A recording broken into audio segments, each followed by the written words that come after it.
In this in-depth interview, we meet Floyd, a recovering camper, who has set up a recovery program for campers who wish to stop called Campers Anonymous. He has asked us not to reveal his identity and disguise his voice. So welcome. Why not tell us who you are and what you are? I'm Floyd, and I'm a camper. Can you explain the term camping to the viewers who are watching who are unaware of this problem that affects millions of people?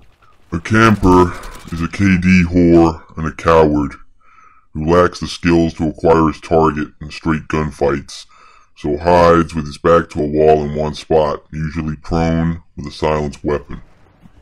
Doesn't it get boring just sitting there camping? Sometimes, if no enemies come by for long periods of time, it can get boring. In such cases, if you're bored, you can start counting these. See these bricks just to do something, start counting those. You can look at the intricate power of the weapon itself and see how it's made and created. You can start, these bullets, you can count those, see if it adds up to that number that's there.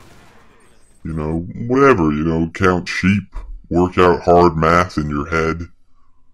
Wonder what it's like to have a girlfriend because you've never had one, whatever, to kill that time. Uh-huh. So how long have you been a camper? I've been camping for 4 years, ever since Call of Duty 4, Modern Warfare. Why do you feel the need to hide your identity? Well, I'm afraid of what the gaming community will do to me if they find me. Camping really annoys fellow gamers. You should read some of the hate messages I get sent after a match where I went positive camping, threats to kill my entire family, and wishing I would die. Why do you feel the need to camp? I'm afraid of confrontation. I don't have the training to acquire my target in a straight gunfight. Camping brings a rush and a feeling of euphoria when you do get a kill. Trying to play without the heartbeat sensor, you feel naked. You want that good KD. KD means everything to a camper. It's bragging rights to your friends, even though I don't have any friends.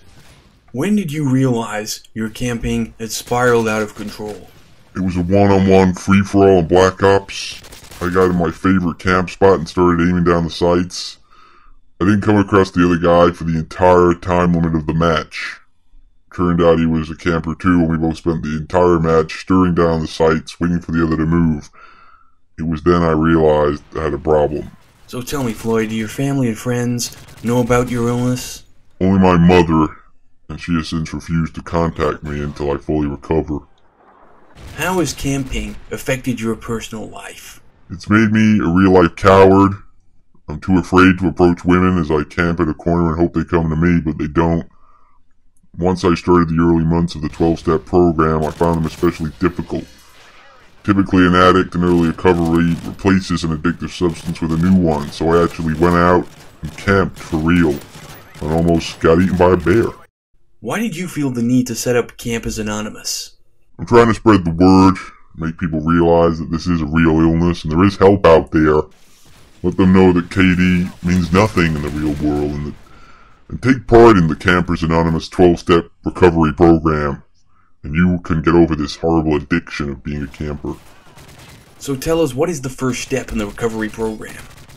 There's 12 steps to overcoming the camper illness, and the first is just admitting you are one. And I'm Floyd, and I'm a camper. Thank you, Floyd. Thanks for your time. Thank you. This was a P presentation brought to you by Trinicon.